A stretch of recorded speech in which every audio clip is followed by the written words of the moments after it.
තෙරුවන් සරණයි හැමෝටම මම හර්ෂණ පතිරාජ. ඉතින් මේ AI සජීවීකරණය හරහා ඔබ මේ ඉන්නේ මීට වසර 160කට පමණ පෙර රුවන්වැලිසෑය කොහොමද තිබුණේ කියන කාරණාවත් සහ එම පරිසර පද්ධතිය සමග.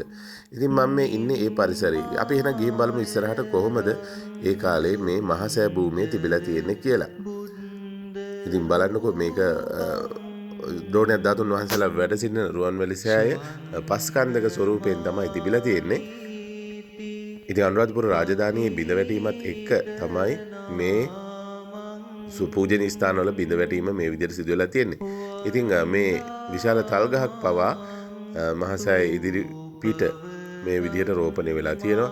එතකොට ඔබට අනුමාන කරන්න පුළුවන් කොපමණ කාලයක් මෙම ස්ථාන වැඳුම් පිදුම් නොකර පවතින්නේ නැද්ද කියලා.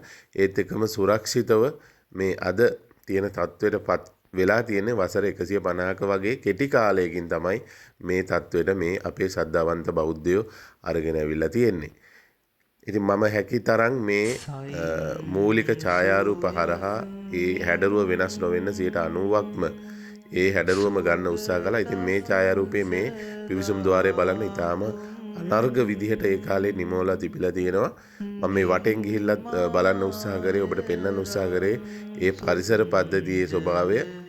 ඉතින් හරිම ශ්‍රද්ධාව ගෙන දෙන දෙයක් මේක. එම පරිසර පද්ධතියට ඇතුල් වෙලා එම පරිසර පද්ධතිය ඔබට සහ මට බලන්න අවස්ථාව ගෙනත් දෙනවා කියන එක. ඉතින් බලමු අපි ටිකක් මේක ඩ්‍රෝන් view එකකින් කොහොමද ඒ කාලේ මේ පිවිසුම් ద్వාරය තිබිලා තියෙන්නේ කියලා. මේ බලන්න.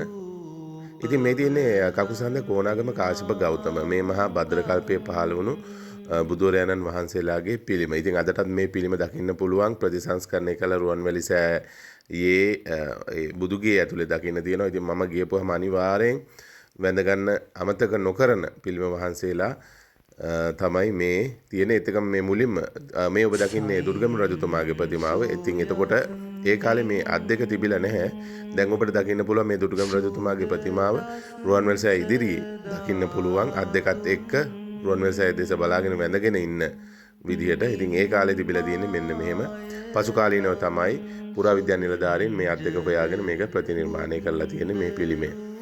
ඉතින් බලන්න ඒ කාලේ සහ අද කාලය අතර කොච්චර දියුණුවක් වෙලාද කියලා. බිඳ වැටුණු මේ මහසෑ භූමිය යලි නගා සිටුවලා මේ අද තියෙන තත්ත්වයට අරන් එන්න කොච්චර උත්සාහ කරලා තියෙනවද අපේ ශ්‍රද්ධාවන්ත බෞද්ධයෝ මේ කෙටි කාලය ඇතුළත. ඉතින් ඔබ ගියාමත් මේ පිළිම වහන්සේලා වැඳ පුදා ගන්න අමතක කරන්න එපා. අදටත් මේ පිළිම ප්‍රතිනිර්මාණය කරලා දකින්න පුළුවන්. එහෙනම් මම ගිහින් එන්නම්. පේජ් එක ලයික් කරන් යන්න, YouTube channel එකත් subscribe කරන් යන්න. තෙරුවන් සරණයි.